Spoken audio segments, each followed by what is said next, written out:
Dudu sangena mbukeli singaqali kwi-Euro yokuqala ke sijonge imibeli iqela iquka ukuphela kweentsuku zesivumelwano sethutyana kwimfazwe yapha eMiddle East ukwanda kaloku kwezinga lokudlwengulwa kwabantwana eForceman eMpumalanga siye sathi thatha nalomba kuninzi ke mbukeli sesakuphakela kona kwi-Euro yethu yokuqala nakule Euro sawunza njengesiqhelo mbukeli ihlala nathi abenkqubeni ngoba ke kusekuninzi esiza kuphathela kona kwezi Euro zimbini zishiyekileyo. Masihlobele mgama njimlo ukhelosa kalubisi inkanyezi enomsantsa phakathi kwezinye ndihamba nayo umamtshali umantshingo ngacoshi.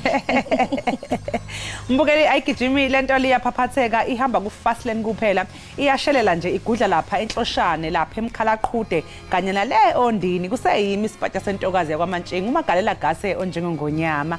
Hayi ke ngeke ngezwe bexoxa ebhasini nambe ngisebhasini mbukeli ngezwe bexoxa ngezitokfela omunye umama nkosami ubamba ikhanda uthi yey kanti le mali yesitokfela ngangiyikhokha ngenhliziyo sho singagcina ngingakhokhanga uzokwenza njani ngeChristmas inkosi yami ngaphela sekubaliwe ubese eyitshela ukuthi kuzoza nje izinto ezingaka umama waziwavelelwa inkosi yami engathi uzohlanganisa ini nani kodwa hayi siyethemba ukuthi konke kuzohamba kahle umndeni wakhe ngeke uzoxabane naye nezimpilo zakhe ngeke ixabane naye uzochaza nje ukuthi no kwavele ngakhohlwa ingane zami ngixoleleni sengimdala angithi bayasho nangamangesi but is the thought that counts at least ibikhona enhlizweni njengamanje akusasiza inhliziyo manje kufuneka izinto igaxa ifike next year andithi nali thuba next year from inhliziyo seyenza manyani ya manyani yadile ubukele njengoba sesingena ke horeni lethu ke lesibili ake sibheke ke indaba ehamba phambili.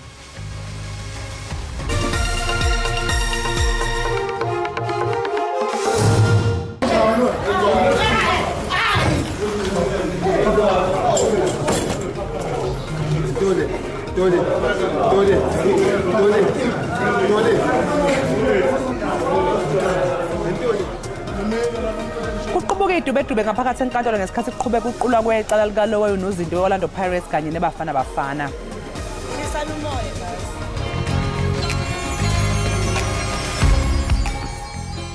Themba kamazizi nonzotho lona nguNosifikani uManzotho ubukele Ekhaya Jikelele apho ufumana indaba ezemidlalo nezenkcubeko kanye nezamaciko afana nami hlala ubukele ngolomvulo uyotsho ngolwesihlanu.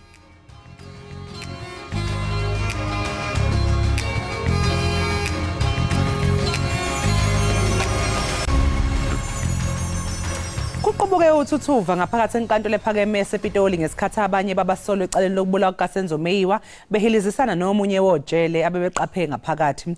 Kuthi umsusa wodweshu umyalelo okhishwe ujele ukuba abasolwa bahlale ngendlela eyamukelekile uma ngabe bese enkantolo. Ngaphandle kwalokho ke obethu lobufakazi mbukeli uBrigadier Bongani Gininda owabehola phela uphenyo kuleli cala lokubulawa kukaMeyiwa. Kube nesithombeke esingesihle enkantolo ephakeme ePitoli namhlanje kuseni lapho kuqubuka khona impi phakathi kwabanye abasolwa kanye nojele ngesikhathi kusathathwe ikhefu emva kokuthi omunye ujele ejela abasolwa kuba bangahlali phezu kwebhenji. Abasolwa ke abazange bawuthathe kahle umyalelo. Umshushisi ke wombuso Advocate George Baloyi kudingeka ukuthi azise inkantolo ngokwenzekile. During the short adjournment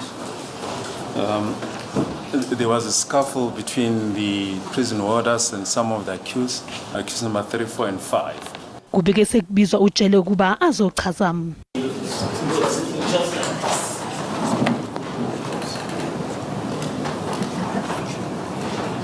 Okay.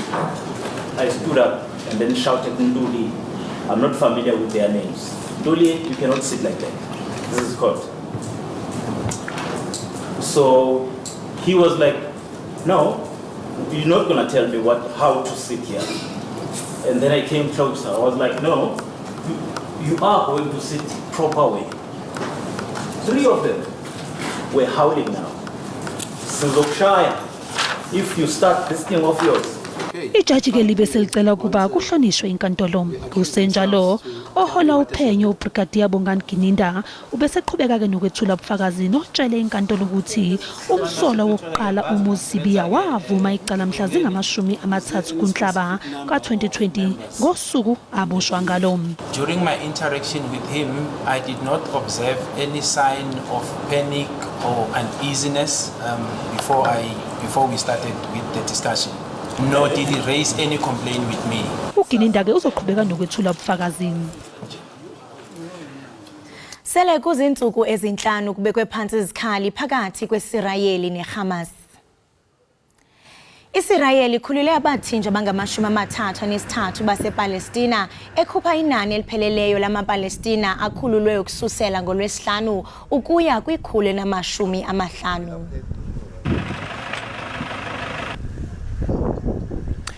Umongameli uCyril Ramaphosa namuhla uzokwethula inkulumo engqungqutheleni yesithathu yamadoda e-African Union ePitoli ekhuluma ngokuba amadoda aqotho.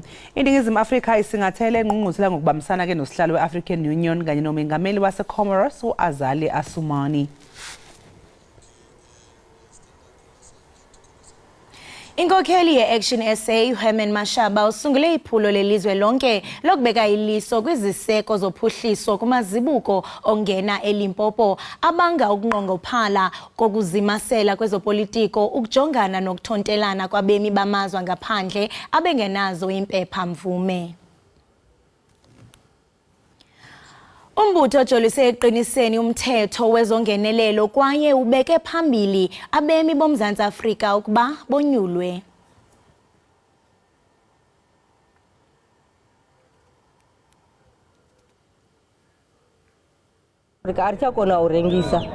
We can no longer sell here.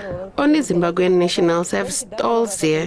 When we first got here, we were told what is now a marketplace is a resting bay for people who've just crossed the border. But now, Zimbabwean nationals have stalls there.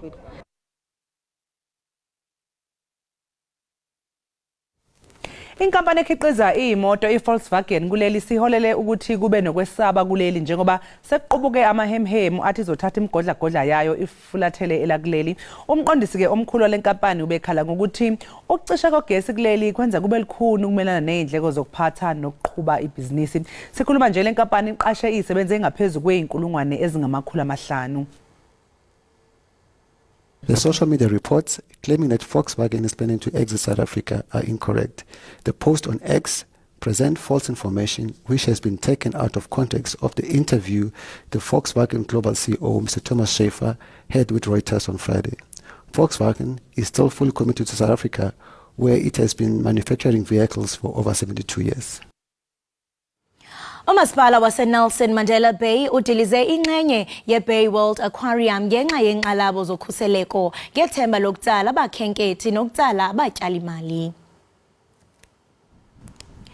iBay World Aquarium eyaqala ngonyaka ka-1856 iphansi kohlaziyo ukuze ivuselele isakhiwo sayo. Izilwanyana ezifana neentini, iiphengwini kunye nofudo ziyakufudisela kwisapho lothutyana ngoJanuwari ka-2024.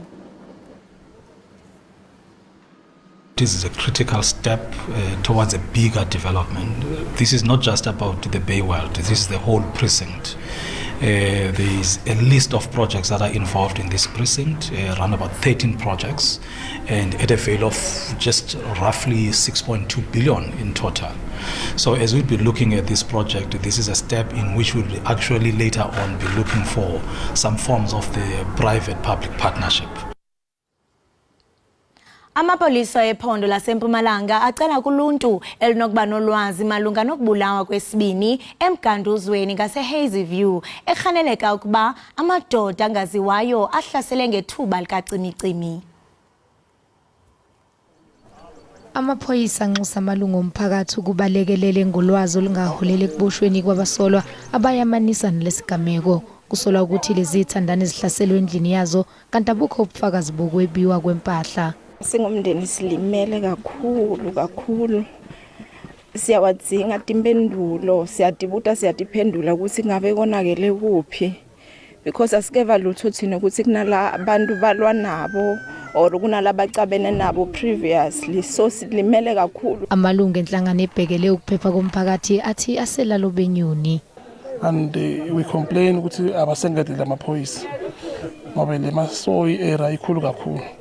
So sitiva sithuwile ngoba last week bekuna 2 futhi lebuleyo waba na 1 and then now it's 2. So every week la masoyi siyabulawa. Amaphoyisa akhathazekile ngezigameko zokuhlasela kule ndawo. Ivule imlando yethu yokubulala khona ngala eMasoyi lapho khona umndeni munye bababulele bonke. U-Provincial Commissioner wethu ukhombisile ukusimisela ukuthi uzawu establisha ithimba lema-detectives ukuthi babukele yandawo yaseMasoyi. iMasoyi iproblem kakhulu nathi asilale esimaphoyisa asempumalanga. Uphenyo liyaqhubeka. UNamsa Bedi umenyezelwe njengesikhulu esiphezulu esisha somsakazelo omphakathi SABC.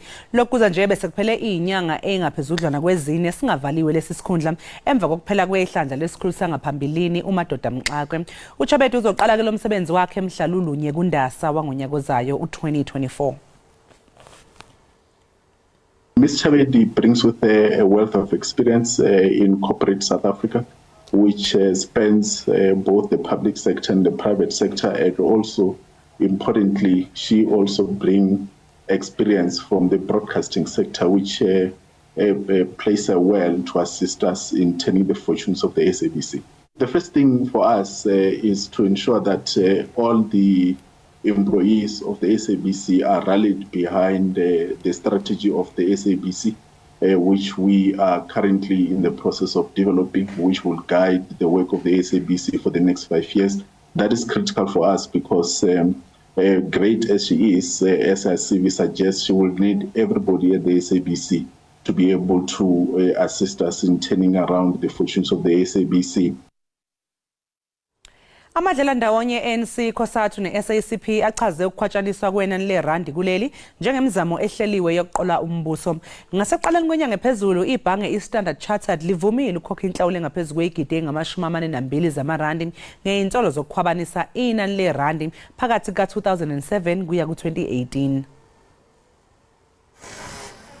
Njengoba ilakuleli libhekene nengwadla yokwenyuka kwentengo yopetrol kanye nokumba eqolo kwezindleko zokuphila, sekuvele izinsolo zokuthi amabhange akhwabanisa irandi. Lokhu ke aqala ukwenzeka kwazise ngo-2001 owabe engumengameli wezwe uThabo Mbeki wasungula ikhomishana eyabe iphenya ngokukhwatshaniswa kwamandla erandi uma liqhathaniswa nedola laseMelika. Kepha-ke kubukeka sengathi le khomishana yasheshe yavalwa. As the SACP, we call on the government to revise our laws. We need to have currency manipulation punished for what it is. That is corruption, crime, economic sabotage, and a regime change agenda. Umfelandawonye wezinyunyana zezisebenzi iKhosathu ufuna abanindekayo bakhalelwe ngamasongo kaSigonyela. The National Treasury cannot be trusted on these things, and the National Treasury is the one that has been leading engagement about the austerity measures. Do they want to tell us that they were not aware about this? Ngakolunye uhlangothi ne-ANC imbala eshaqekile ngokunqunywa umlomo kwezisebenzi emnyangweni kaMgcini Mafakazwe lonke ngalolu daba. Rent was manipulated. I've never seen a Minister of Finance with his beautiful hat explaining to the Republic, what is this thing? There is a statement issued by National Treasury and a lithuthi utlotshuwa yalo uthi we are leaderless. Ikhomishana yezokuncintisana iqagula ukuthi icela ku-1 trillion wamarandi imali okuhwetshwe ngayo ngokungemthetho phakathi kuka-2007 kuya ku-2013. Ayike mbukeli siziqwela kanjalo eziphala phambili. Kanti-ke njengamanje sekuyisikhathi sokuthi nje sithiqunga sayitolo sizobe emva komzuzwana.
Siphinde sikamukele mbukeli wekhaya Jikelele, sibonga kakhulu ngokuthi ke usahlanganyele kanye nathi. Mbukeli sike sabika ukuthi kusuke uthuli leziche izolo enkantolo ngesikhathi kunokungaboni ngasolinye phakathi kojele kanye nabasolwa eceleni lokubulawa kaSenzomeyiwa. Ngokomthetho ke ingabe yini esingayilindela kubasolwa? Singasho yini ukuthi ke laba basolwa bebevukela umbuso ngalokho abakwenzile nanokuthi bangabekwa yini amacala ngalokhu? Ukutholaye kabanzi ngalokhu sixhumana ngocingo nongoti wezomthetho uMelusi Xulu. Melusi Xulu, asikubingele sikwamukele ohlelweni, sibonga kakhulu ke ngesikhathi sakho namhlanje. Ngibingelela sisinoxolo ngimile kubabukele emakhaya, ngibonga ithuba. Xulu, singathatha kanjani ke lesi sigameko esenzakele lapha enkantolo? Singasho yini ukuthi kuwukuvukela umbuso okwenzeke enkantolo izolo? Bengathi uma kuwukuthi bekhona usephutheni uma becala lokushaya akodwa ngeke belokuvela umbuso ngokutheni ngoba umuntu nomhlonishwa lo osebenza kwa correctional service into ebibangwa kahle kahle uma sengiyilandela kubanga ukuthi ubethela umangalela wesine angicabanga uMaphisi ukuthi akahlale kahle ngathi into ababenokuyibanga vele ezikhathini ezidlule. Ngikathe njalo kwase angazi noma uthinto umangalelo wesithathu kwase kusuka ke ukulwa ke kwajenga kwashana ngamaqofu. So bekuzoba icala lokushaya kahle kahle. Ngicabanga ukuthi ke ujudge uyilandeleleke indaba wabona ukuthi hayi ingathi lapha besekuvula umoya izinto zathu ukuthulana. Kodwa kwase kwehlisa wathi abantu abayiphathe kahle bekwazi ukuthi bephathathele abantu abadala. Angazi uma kuphinde kwenzeke kuzokwenzakala kodwa ngokwesigameko sayizolo akuqhubekanga ndawo alikho icala libekiwe. Ngizosho nje ukuthi into esidlulile kwamanje. Ingabe Xulu ke abasolwa banayo yini indlela abangakhombisa ngayo ukungenami kwabo? Bekuyiyo yini le mhlawumbe yenzeka izolo ukuthi nje besibone ukuthi abasolwa imoya iphezulu ngempela nabo sebekhathele mhlawumbe sekuwama frustrations if ungalibiza ngesingisi sekuma frustrations build up ama frustrations yaso sonke lesikhathi njengoba ikakhulukazi futhi naleli icala lidonsa isikhathi kangaka. Ngiyangibona sisinoxolo uma ngimela abantu ukuhamba iqala ngisho kuthiwa ngaphandle akusiyinto elula ngoba yonke into yakhe yami uyacabanga ukuba uthi ungaphakathi angisho ukuthi iqala bangalenzanga kodwa ke sithi iqala olithwesiwe awulenzanga ngaphakathi wonke umhlaba uyakubuka active ngicathi le nto le iyadlala indima ekutheni ube nayo i-depression bese ke mhlawumbe wenza izinto ngendlela engekho right noma ukukhwantalala ngesizulu. So ngicabanga ukuthi nalokho kuyidlalela indima kodwa indlela eright ke yokuthi ilungise leyo noma indlela elungile ukuthi ukhulume nommeli wakho umthethe email noma advocate nangu nogade ehlezi sihlukumeza njalo ngethi break uvela sondelela esihlezi ahlomele sihlale ngendlela ekanjani. Useyosho uadvocate wabo ukuthi hayi my lord nayi inkinga la umhlonishwa oseza correctional uhlezi ecukuluza abantu bami usezoyibuka kujaji hayi kahle kahle uqinisile umhlonishwa lo correctional mayithi abahlale ngendlela ethile ngethi break ngoba ithi break phela kusuke kuhlezi kusuke kuxoxwa ngicabanga kusuke kungekho kubo kwenza mhlawumbe sengaba ukuthi abantu behleleke kahle ngendlela abahlala ngayo kodwa hayi ukuthi selokhu baphetheke mhlawumbe bahlukumeza ijaji losikhipha isinqumo ukuthi hayi akwenziwe njani ngalokho hayi ukuthi uze ukukhishwa amaqupha ngicabanga leyo nto leyo ayikho. Kwamanye amazwe ke xulu mhlawumbe sike sibone inigama engefana nalezi mhlawumbe einkantolo zakhona noma lokwenzeka lapha nje eningizimu Afrika njengoba kwamachanasi. No ngokwazi wami akuvamisanga. Kodwa ngicabanga ukuthi into sisinoxolo eyenzakalile ezoba once off mangizobeka kanjalo ngicathi ngeke kuphinde kwenzeke. Mangaphinde kwenzeke ngicathi kuba inkinga ngoba into eyinkinga okay eAmerica kusebenza le system ekuthiwa kusenza ama-jurist kuba nabantu abawu-12 abahlala lapha bekubuke kube yibona abazokhipha isinqumo ukuthi unecala noma unalo icala yabo. So indlela oyiphatha ngayo usebhokisini ibalekile ngoba kumele ugculise laba abantu noma bengasiyo abantu abane-degree yomthetho abantu nje basemphakathini cathi masibuka ama-movie nama-series ayisibona. So manje indlela oyiphatha ngayo iyabakhombisa ukuthi umuntu onjani. So yabo mawuchukuluze kumele nawe uyiphathe ngendlela ehlelekile ukuze bengathi mase bekhipha isinqumo bethi hayi lento vele unondluzo yabo cishe uyenzile lento yabo ngoba abantu abanganayo i-background yomthetho. So ngizama ukusho ukuthi nawe njengommangalela kumele ubheke indlela ovela ngayo emphakathini yabo.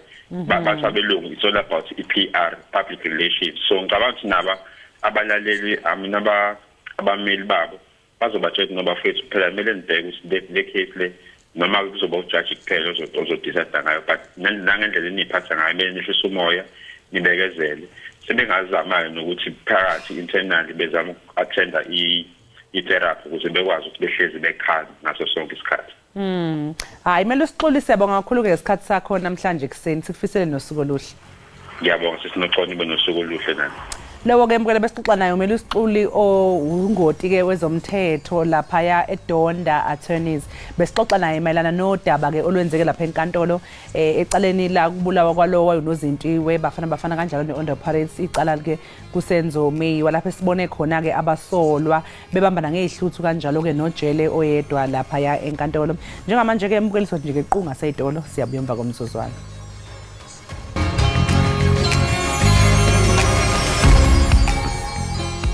Ndonqondo senhlizweni inonembeza ovunguzayo mdali weziphepho mdali wamaphela impilo nezimpethu ubuciko bungeqhathaniswe cishe nanozipho locilikicane wemicabango yakho wena ngadlangadle ngenasici ngisondela kuwe ngingaguqanga ngisondela kuwe ngiqoqoshe emahlombe alaba bebakubiza umvelinqangi ilanga liqala ngawo ukubakhanyisela ngemisebe bakhotha bethandeke laba bebababaza ubungcwele bakho ulwandle lisamumethe imingcele ubucayi nobandlululo laba bebayiganda ngezithende iningizimu nenyakatho ngonyawo imigede imifula namathafa nakho konke kunokuphila phakathi kwakho bekwazi okuphuma kwelanga nokushona kwalo inkwindla nentwasahlobo betshale emhlabathini banikele kuwe ngezibongo labo ombewu yabo ikhungethwe ukhula labelumbi phansi kwakho dwale lidilika lizikhongozele ngolwandle ngathinteki indlebe zamuntu ngisondezwa ngamagagasi enkumbulo kungani ukuvunguzela konembeza kungazigubudelanga olwandle izinhliziyo ezigaya izibozi uzazi mdali wokuthula mvikeliwe zilwanyana ezikhasayo neziguquguqukayo kulomhlaba onemibalabala phinda ungikhumbuze mina ngingubani ngikhumbuza ukuzithanda okungenamingcele ngikhumbuza ukukhumbula nokuzimela manje kuze kube ngunaphakade makwenzeke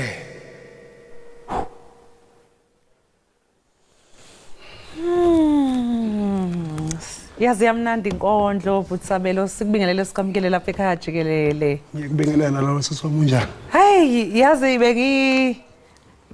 ngenye indlela ngaphambi usuqala inkondlo yakho kodwa uthe uyiqala inkondlo ngavele ngazi nami ngezwa something ikhuphuka la ngoba le nkondlo yakho ngizwa mina mangabe ngiinterpreter ngibona it sound more like a prayer umkhuleko so kufana nokuthi mangilalela iculo legospel noma mangabe ngizwa intshumayelo lokho okwenzeke kimi ngaphakathi mhlawumbe ngabe lo muzwa okay ngaphambi ukuthi singene enkondlweni yabo sengiyaqhubeka sengiyagijima ake siqale nje sithi siyakwamukela siyabonga kakhulu ukuthi ube namhlanje ekhaya Jikelele mhlawumbe nje ngiyazi ukuthi uphuma emkhondo kodwa mhlawumbe ungamtshela nje uxoxele nombukelo sekhaya ukuthi ubani uSabelo Soko.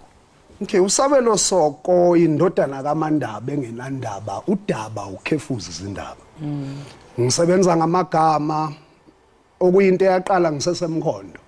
Idorobha elincane elingena theater, elingena space sokudlala lento engayithola ngibiza.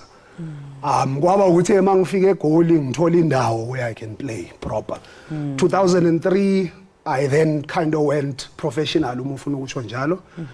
Windy Pro Theatre kula ngiqale khona ngaspend isikhathi naseFuba. Ngithe mangisuka lapho kwase kuba ukudlala throughout the country ukuthi from Cape Town, Durban kube kusekhaya eMpumalanga la ngisho khona ukuthi ayivamisanga kuba khona lento but isidingo besikhona. Kube khona ukufunda ke futhi naseyikoleni ehlukahlukene whether ama short course noma kuba ama workshops athendwayo because ukubhala kuyinto edinga uhlala uyicija each and every time akusiyinto ephelela lapho. Ngumuntu kanjalo ngikhulele enkonzweni uma ungikhulise eSunday school 100%. Ukukhula kwami ke bese kuba ukuthi ngiba more attracted to ukucabanga kwe-black consciousness. Ngizolibeka nje ngaligegisi lelo. And then uma kwenzeke kuba inkondlo ebhalwa ngesikhathi se-Africa Day celebration. Ukuthi ngikhumbuza ukuzazi nokuzithanda okungenamingcele ngoba kuyadingeka ukuthi sibuyele emuva kahle kahle singubani. So ekusebenzeni kwami ngiqale ngasebenza ngeEnglish and then kwase kufika isikhathi ke lalo limi lingibuza khona ukuthi indoda uzama ukuthini kahle kahle ebantwini noma ngiyithola lento engizama ukuyisho uthola ukuthi inkosi ukuthi sometimes ngibuyele back kunalo ulimi engalincela ukuze iphume the way kufanele iphume ngayo. Usabelo loyo. Usabelo ke loyo. Hayi cha umchazile uSabelo simzwile impela. Ngikuze ukhuluma ngeshashalazi ngoba omunye umuntu bezona ukuthi okay i-poet, i-poem and then ishashalazi umbhali i-theater kanjani ingena kanjani kwi-mix. Okay, ngoba ngeke ngamention uma webengenza iSunday school uma ngenza iSunday school ngangidlala igeshi. Kusukela ngimncane. Kuyo ngidirectayo esontweni. Yes. Sometimes angifake kule character le sometimes kuyikosa ukuthi uimprovise ngoba kudecide namuhla ukuthi uzodlala le character le. Yeah. Uma ngiqeda umatric matikuletsheni indaba yokuyoperforma nokwenza art kwakuyinto engakhulumi ngoba ngiqhambe edorobheni elincane into engaziwa leyo. Ukufika kwami eGoli ngifike ngaqale eWindy Pro Center of the Arts and then eWindy Pro ngafike ngajoina igroup engangiperforma nayo kuleyo group kunendoda eyaziwayo manje la South Africa bathi uNkunzi. Masotsha msiza kwakuubaba wami oqala so to say mangifika la Goli ngeinto zokuperforma ngeinto zepoetry itheater. So ekhambeni kwesikhathi ngicine ngiyithola ngisebenza ke ezumbhali kwi-industrial ukubhalela ama companies lo msebenzi usukukhulumisana neinformation abasuke bafuna ukuyisho. Ngathatha isikhathi futhi ngaphinde ngenza ukubhala for long format which is soapy writing because ngumuntu osebenza ngamagama. In between ngeke ngenza ama short films kusho ukuthi yonke le into esuka ekudlaleni isuka etheater and then bese siqhubeka ngalendlela eqhubeka ngayo. Kodwa nje ukuthi ngiqale ngibona ama lights ngibona istage ngibona itheater 100% ngakubona eGoli kodwa kwakuyinto engangikhule nayo ngisuka nayo emkhondo ngimbonga uma. Hawu simbonga uma. Manje Sabelo mangabeke ubhala nje ama poem ubhala mhlawumbe ngesimo wena odlule kuso noma osaziyo noma mhlawumbe futhi uyakwazi ukuthi ubone ezinye izimo zabanye abantu ubhale nangazo. Kusho ukuthi indlela engikhuliswe ngayo ngikholwa ukuthi ukuze ukhona ukubhala fanele uphile. Ungaphilanga uzobhala ini. Yes. So life comes before the words. Uma ngakubekisela nje nginama project ayi2 available kuma streaming platforms. Kusho ukuthi kune project yoqala etitled 23:8. Ititled Umkhondo. Umkhondo is a final product of i-process engayithatha uma ngizama ukuyimixa back to lo limi engalincela. So uma wangifundisa nabelungu from 95 uma sithi nje hallelujah kuvulekile ngamuva ngaye edrobheni ngafunda English ne-Afrikaans as ama-language awu-2 ngaze ngacomplete umatric mase ngifika ngapha ke post matric kwaye la ngiqala khona ukubisela back lo limi. And then the final product yalapho kuba i-project titled Umkhondo. Uma uyilalela ifika ikhulume nge-spirituality sami because kuba into yokuqala la ngifike ngizama ukconnecta khona ngelanguage. Whether amahuba sesontweni noma izingoma engikhulu engizizwa ekuhlaleni. Kufike kube into yokuqala ngithi mangiyidonsa bese kuba lula ukconnecta namanye ama-experiences engihambe through wona. I-project elandela emva kwaloko kube i-project ebizwa nge-spin vernac. Spin vernac i-concept esho ukuthi do not rob yourself. Noma ngabe kuthiwa kubheda kanjani ungacezuli la kuwe. Phuma uyele ngaphandle bese uyabuya sodla sonke. Leyo project leyo kube i-project evele after 2020 situation yokuvala komhlaba zonke lezo zinto. Because kulapho la ngibuyele khona ekhaya for the first time full time since 2003 ukukhuphuka kwami. Uma ngihleli ke ekhaya kulapho la iphakama khona lenqondo ethi ungazirobi. Do not rob yourself. Because uhleli kulahleka impompi. Uhleli kulahleka ama-cable. Uhleli sekhambe igate. Uhleli mama ukhala ngokuthi kunabantu abazama ukuvula efastereni. And then mawuthi uthi uyabuka uyalandelela uthola ukuthi abantwana bakhona khona la kuhlaleni. Kusho ukuthi silahlekelwe ubuthina. Yes. And bathi nalabo abazama ukusicinga ukuthi singobani sengisho ngalolimi. Ufika uthola ukuthi sesigijima sibuyela lemuva kakhulu sikhohle ukuthi nalo lelo ngisho sifikele kulo kunezinto ezifike ezasenza ukuthi sikhona ukuhlala kulo. So ispin vernac kuba into efike ithathe leyo mpilo ukuthi kahle kahle mina uma ngiseseyingane ngoba ngigijimisa leminyaka engigijimisayo manje kwakunjani uma sifika kulamakokosana safakwa kuwo ngoba kwakukhona ispirit of community kukhona ineighborliness uthi mangithi ngiyahamba ngikhona ukuthi makhelwane ngicela ungibhekele ingane namuhla ku difficult ukuthi ungasho lokho because noma yini ngenzeka omalume bayahlupha obaba bayababa kanjalo so ukuphendula nje lo mbuzo obongibuza wona kuyaye kube impilo engiyiphilile eba interpreted ngalawo ma projects and ufika uthole ut half of the time because ngisuke ngiphila nabantu kungaba khona indaba engixoxayo ekhuluma ngosabelo kube khona indaba engixoxayo ekhuluma ngomuntu ongaphandle kwami just because ngikhonile ukuyi-experience lento kube ngiseduze kakhulu nabo so ngiyakhona ukuyifaka ecathulweni zomunye umuntu so Sabelo ungathi iziphi mhlawumbe ingqinamba mangabe ikhona obhekane nazo wena njengembongi yabona okokuqala nje uma ngiqala ukuyenza lento ngiyitshela ukuthi ngihlala la 100% imali eSouth Africa ebhekene nalomkhakha asithi ne-art nje as a whole kuyinkinga ufuna bese sewuthola indlela yokuthi ubeke isinkwe etafuleni ngayithola ngalesa sikhathi inkosi ukuthi ngiphoze yonke lento ngihambe ngiyothola umsebenzi uma uthola umsebenzi uthola ukuthi art ayisabi kuleyo quality kodwa yimi loyo ngitshele ke after isikhathi ukuthi ngizothola indlela yokuthi ngenze imali indlela yokwenza imali iqale ukuthi ngenza ama t-shirt lokho abakubiza nge-merchandise namuhla uma bekhipha ama products ngiqale ngenza ama t-shirts ngangisasebenza negroup eyayikhona la South Africa ye-hip hop abathi Tear Gas okay kusho ukuthi ngifike ngenza ama t-shirt ngaleso sikhathi la so iMpumalanga made me yayikhona ukuthi supplement ubuciko bakho kwaba ukhula kwazo lezo impahla from ama t-shirt igqoko kube izinto zelinene bese kuba ama show nama event ukuthi because akekho umuntu othi Sabelo wozo performa ngikunika imali ngibese sengiset up istage ke for Sabelo ukuthi akhona ukuperform ukuze kungene imali kube nale understanding ke ukuthi uma sikhuluma about creating ama products iphelela kuphi le product masuyenzile ngiyayenza bese ngijabulela ukuthi ngirecordile noma ngiyayenza bese ngithola these platforms la ngingakhona ukuthi ngiyiplug khona so nginenhlanhla ukuthi ngikhule around abantu aba resourceful when it comes to uthi siphila kanjani that's one of the biggest problems iproblem yesibili kube ukuthi ngoba ngisho ukuthi ngiqhamuka eMkhondo umkhondo use gcineni kweMpumalanga eqaleni kweKZN eduze kwaseSwatini so ulimi esilikhuluma khona libizwa ngesizulu kodwa lifike lincike eSwatini right kufike kube imixture yeSwati nesizulu Maya ngoba uhlala eSouth Africa nama language awu12 namuhla. Bazofuna ukuthi ube umZulu 100%. Yeah. Noma kuzofanele usounde ngazothi uphuma kwisibaya. Angikhona ukusounda ngathi ngiphuma kwisibaya, ngiphuma emkhondo. Yes, emkhondo. Ufika uthola ukuthi kuba nzima ke ukuthi ungene kwezinye zale ibase lezi. La kufanele kube ushowcase khona nomsebenzi. Yeah. Ingakho I think over the past 20 years nje kuba ukuzenzela nokuyivulela indlela and ubaluleke kakhulu ukuzenzela sabelo. Sesibonga nje ke usazosishayela enye inkondla ngithi.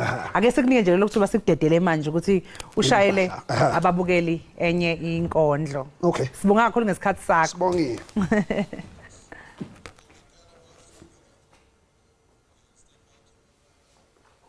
Uyabona back then mzukwana. Before abo please call bheka indaba zakho makhelwane. Before kuphakama ithupha hey khangisa bukhoma ngathosiwa masaladi. Before kuphuma amafoni asithinta ngefilter isikhumbe sinedust. Before kuthiwa vuka uzenzele emntwini nokhathelo obalwa nezibizo masipaladi. Before isnake seNokia ne-high score nama-private calls ahambelanayo. Bekunomuzwa obikelanayo. Obamba zonke izimpawu njengonwelo lushwaqayo. That was before John 14 ne-mayonnaise. Inyama isadliwa nguNkulunkulu nomuntu omusha amathamba atholwe ezingelayo.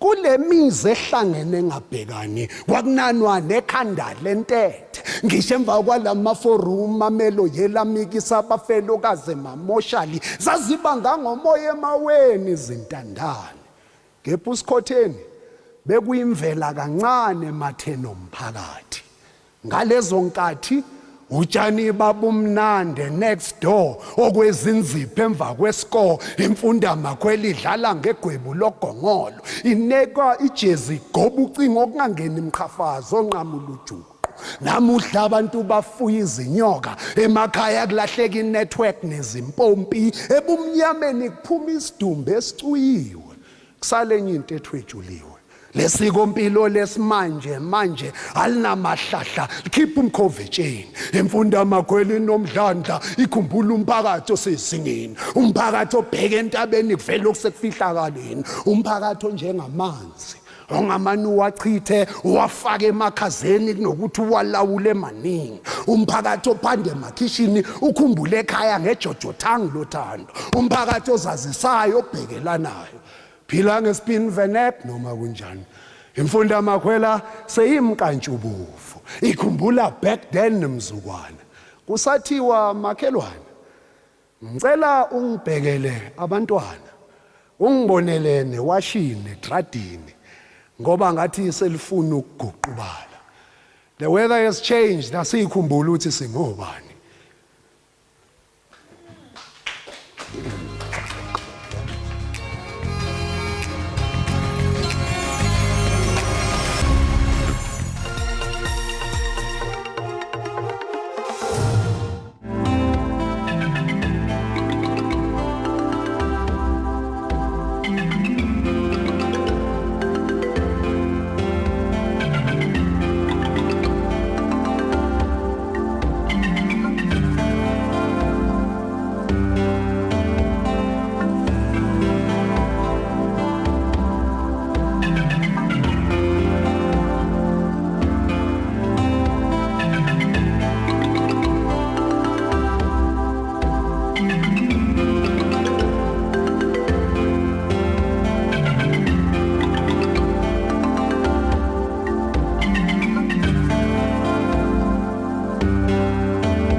sibambe ngazo zozibini kwisimo sezulu. Kanti ke mbukeli i-makeup ayipheleli nje kwenzeni umuntu abe mhle, kwabandakanya ke ukwenza umuntu abonakale ngokwahlukileyo. Ingabe wakhe wazicinga okanye wacinga ukuba kwenzeka njani ukuba sibone abadlali beqonga benezilonda ezoyikisayo? Yenziwa njani lonto? Ayike mbukeli, kukhona into ebizwa ngokuba yi-prosthetic makeup, yinkqubo ke yokusebenzisa ukukrola, ukubumba kunye neendlela ezenza inkangeleko ethile. Obuke bubugcisa busetyenziswa ukwenza izinto ezifana namanxeba, ukudumba kunye nokuguga. Kubukeke kuyinyani. Umakhosazana Masuku ligcisa le make-up elaziwa kwaye uyingcaphephe xa kuthethwa ngokwenza abadlali beqonga bajongeke ngeendlela ezahlukeneyo. Ukhona ke apha e-studio kuthi namhlanje uzasicacizela ngabanzi ngaye umsebenzi awenzayo. Umakhosazana Masikubulise sikwamkele ekhaya, unjani? Ndiyaphila mawena. Ndiyaphila nam. Ndiyarhalela sibuyele emva ngela xesha usemncinci usakhula. Wawucinga useSoweto into yobana hayi man xa sendikhulile ngenene ndizaba yi-makeup artist? Well, mina umakhosazana I thought I was just going to be a fashion designer or just an artist. I didn't think I'd be a makeup artist. Wow. And then ke ngoku wamuvela waqonda bajonga ezibandakanye ne-fine arts. Ungathi mhlawumbe that was a right step heading to this direction yokuba ube professional makeup artist? Yebo, ingisize kakhulu because if azange ngiyenze i-fine arts into eziningi bengeke ngikwazi ukuzenza, because before you create anything you have to sketch it and then work from that. So if I didn't study art, or if maybe I wasn't a creative person, bengeke ngikwenza this thing. And speaking of sketching rather, ikhona into osiphathele yona apha enkqubeni uzasinabisela ngakumbi when it comes to wound makeup artist. Sike sibona abadlali beqonga benezilonda, sicinga uba mhlambe zizilonda zamanyani kanti it's through the work of art. Nasi isandla sam ndifuna uba senze le yesilonda. Ndiyathanda ngaphambi koba senze uchazela ababukeli bazi intoni into oziphetheyo kwaye sizawuqala siyenze njani le process. Okay, okwamanje siphethe nje just the basic stuff. We've got just a dry blood. Okay. And then iyasiza ke because e-studio sisebenza ngokushesha. So akumelanga wenze into ezothatha isikhathi. So iyasiza ukwenza isilonda esiwomile like ama-dry scabs, wounds, and nomenza ama-bullet wounds. It helps. Make siyibone yonke lento uba yenza njani. Kwaye singathanda into yobana nawe mbukeli apho ekhaya sixhobise uba ngaba mhlawumbe wena mbukeli uthi wena usensitive xa ubona amagazi. Singathanda ukuxhobisa into yokubana elinqaku liza kuchaphazela. Uba ngaba uthi amagazi hayi akulungi mntasekhaya ungabe awulijongi elinqaku. Ndicela ke siyenze. Okay, sizoyenza just a simple one. Just a dry wound.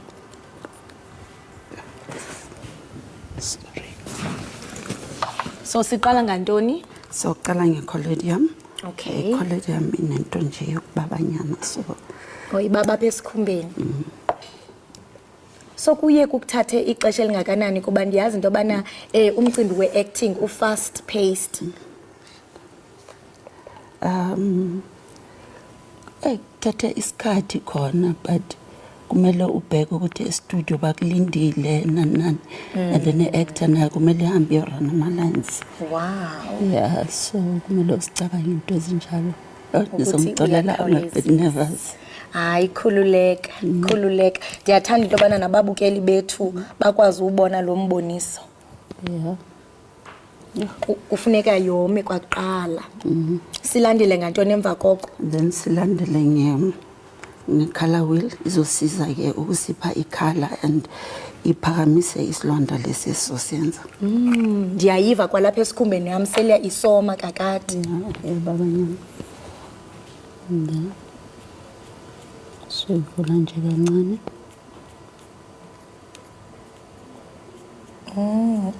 So le mibalabala uyisebenzisayo kuba ndiyabona apha kukhona u-red no-blue, umaroon wenza kubana esasilonda sibe nanto esabudumbarha. Ibe ngathi like i-creator i-bruise.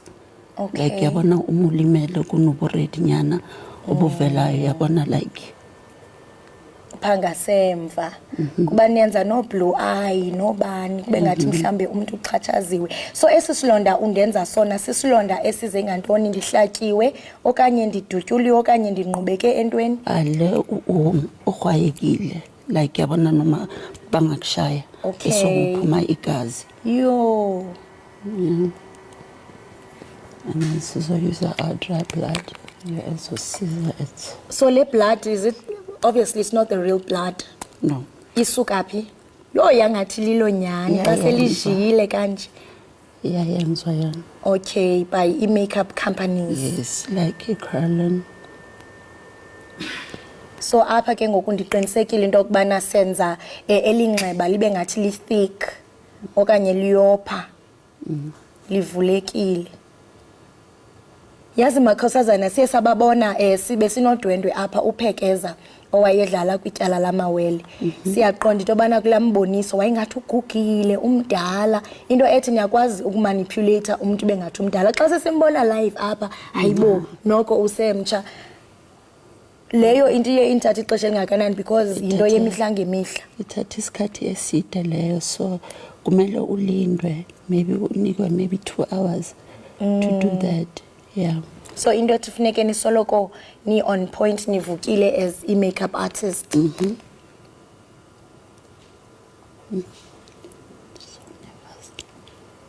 So kulumsebenzi wakho siyaqonda into bana uye wasebenzela ne-soffits ezinkulu ezifana no Generation. Can you just share i-journey yakho nakhona and especially xa kuziwa kwezi zokwenza amanxeba?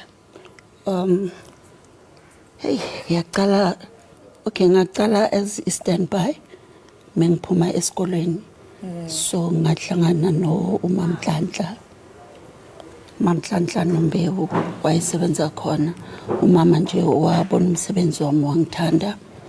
And then salibe sisebenza so mesilibe sichubeka wabona ukuthi kuningi engikwaziyo. And then wafuna ukungithatha and then sisebenze sonke. And then kwaba ukwazi kwami ke e-Generations. Amazing work. So bangaba wenza umboniso ofana nalo owenxeba, ndiyaqiniseka into yokubana because kunalamba we continuity wenza njani uqinisekisa into yokubana awulahli umxholo usaqhubeka nalento ubuyenzile. Ufumanisa into yokubana it's not only one actor or actresses but ngabadlali beqonga abaninzi. Ukhumbula njani ingaba unemifanekiso oyithathayo? Kumele ukuhlala uthathe imifanekiso ubhale naphansi ukuthi lento ozoyenza yini. Hey, iyabonakala into yokubana njengokuba ndiyibona iyayisingathi linxeba ayonto mhlambe oyifunda overnight. Kwakuthatha ixesha elingakanani to get into this kind and learn about this art? Le yangithatha a year after ngiceda ukwenza i-makeup artistry, and then I did prosthetics which took a year. And then kodwa noma sucedile kumele ulibuqhubeka because lento le ama products ayachange kuningi okwenzakalayo. Ngiyakubona apha uyadeba uzama ublender in. Why is it important to blend in ke ngoku? Yiza ucreate ntoni lona? Kumele iblende in skin sakho ngabonakala ukuthi lento le iyenziwe. Okay. Yabona. Hey, hayi ngathi linxeba lamanyani nyani. Ndiyambona ke ngoku into bana la dark uyavela xa wophele ngaphakathi. Nguye lo kanene besimfake eqaleni ucreator because nombukeli ndiyambona apha ekhaya into bana ukhona la dark ovelayo obonisayo into bana jonga ndophele ngaphakathi. Ndiyabona nakwimifanekiso le evelileyo pha escreenini into bana uyakwazi nokwenza izinto ezifana namaqhanqa namaqhakuva. Yes. Hey, acting in the and stuff, yeah. So can you also share ezinye zezinto zenzayo emnxebeni kuba sibona namaqhakuva zeziphi ezinye izinto ezothusayo umuntu ebecinga bamhlambe xa ibukele ekhaya on screen I believe into bana they are real kanti no they are from makeup artist? Like umuntu mekasikiwe like mekayenza operation siyakwazi ukuyenza leso scar like umuntu noma achile sakwazi ukuyenza that wound ukuthi abonakala ukuthi ngathi uchile depending ukuthi escripting basithola ukuthi ucheka ngakanani how many days nani uchiswe yini so yintonyana nje ezinjalo. Wow. And I mean ngalomsebenzi wenzayo bakhona mhlambe abasakhulayo bafundisayo because this is early talent early rate. It's not everyone ongakwazi ba ayenze. Ngaba bakhona abantu obelana nabo mhlambe abasakhulayo? Baningi engibafundisa like assistant yami. Ngacala ngamfundisa because wafika ayenze i-makeup kuphela. So kwamele ngimfundise and then up to la akhona manje. Wow, so seliphelele ke ngokunxeba? Asicede. Hayi nje uthi ukoma kancane. Ngenxa yexesha nje sizawuqhubeka siyenza siphinde sibonise ababukeli bethu kuba ngoku kufuneke singene kwi-yure yethu yokugqibela yenkqubo kodwa sawuqhubeka siyenza sibabonisa ababukeli into yokuba iye yaphuma njani. Sizaqhubeka ke mbukeli sincokola naye uNomakhosazana Masuku encokola nathi malunga ne-prosthetic make-up ke mbukeli njengokubona into yokubana undenza inxeba nakubeni ke ixesha liqhatshwe yinja ndiyakuthembisa mbukeli into yokubana sizawuqhubeka siyenza sawuthi ke mbukeli xa sele sigqibile sikubonisa uba yenzeke yanjani kodwa ngoku ke masithi nje qhwi sibhatala amatyala sizawungena kwiyure yethu yokuqala kodwa ke singawubhatali mbukeli singena kwiyure yethu yokugqibela yenkqubo.